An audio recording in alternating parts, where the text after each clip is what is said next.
ರಾಜ್ಯದ ಪೊಲೀಸರ ಸಾಮರ್ಥ್ಯ ಕೌಶಲ್ಯ ಹೆಚ್ಚಿಸಲು ಎನ್ಎಸ್ಜಿ ಟ್ರೈನಿಂಗ್ ಸಿಗಲಿದೆ. ಇಂದು ಬೆಂಗಳೂರಿನ ಮಾಣಿಕ್ ಷಾ ಪರೇಡ್ ಮೈದಾನದಲ್ಲಿ ಸಿಎಂ ಡಿಕೆ ಶಿವಕುಮಾರ್ ಅಧಿಕೃತವಾಗಿ ಚಾಲನೆ ಕೊಟ್ಟಿದ್ದಾರೆ. ವೇತನ ಹೆಚ್ಚಳ ವಿಚಾರವಾಗಿ ಸರ್ಕಾರ ಗುಡ್ ನ್ಯೂಸ್ ಒಂದು ಕೊಟ್ಟಿದೆ.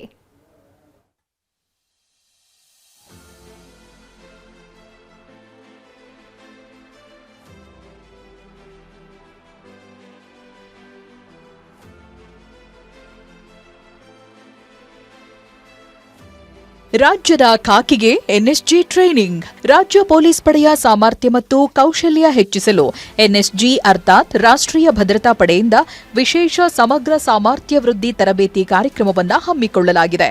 ಇಂದು ಬೆಂಗಳೂರಿನ ಮಾಣಿಕ್ ಷಾ ಪರೇಡ್ ಮೈದಾನದಲ್ಲಿ ಸಿಎಂ ಡಿಕೆ ಶಿವಕುಮಾರ್ ಅಧಿಕೃತವಾಗಿ ಚಾಲನೆ ಕೊಟ್ಟರು.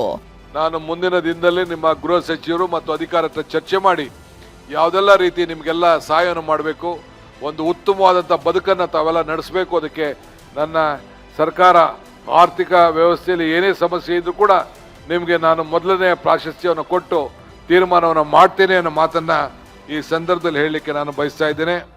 ಇನ್ಮುಂದೆ ಎನ್ಎಸ್ಜಿ ತರಬೇತಿ ಪಡೆದವರಿಗೆ ಮೂಲ ವೇತನದಲ್ಲಿ 50% ಸಂಬಳ ಹೆಚ್ಚಳ ಮಾಡ್ತೀವಿ ಅಂತ CM DK Shivakumar good news ಕೊಟ್ಟಿದ್ದಾರೆ.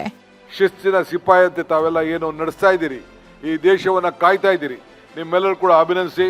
Once again, I would like to thank the NSG team you all have come from Delhi. I wish you all the best. Government of Karnataka stands committed to work with you. Thank you for your service. Thank you for your support. Thanks for guiding us. Let us all build this. Karnataka police ಭಾರತದಲ್ಲೇ ಉತ್ತಮ police ಇಲಾಖೆ ಎಂದು ಹೇಳಲು ಹೆಮ್ಮೆ ಪಡ್ತೀನಿ ಅಂತ CM DK Shivakumar ಕಾರ್ಯಕ್ರಮದಲ್ಲಿ ಪೊಲೀಸರ ಕೆಲಸಕ್ಕೆ ಮೆಚ್ಚುಗೆ ವ್ಯಕ್ತಪಡಿಸಿದ್ದಾರೆ. ಪ್ರಜ್ವಲ್, ಟಿವಿ9 ಬೆಂಗಳೂರು.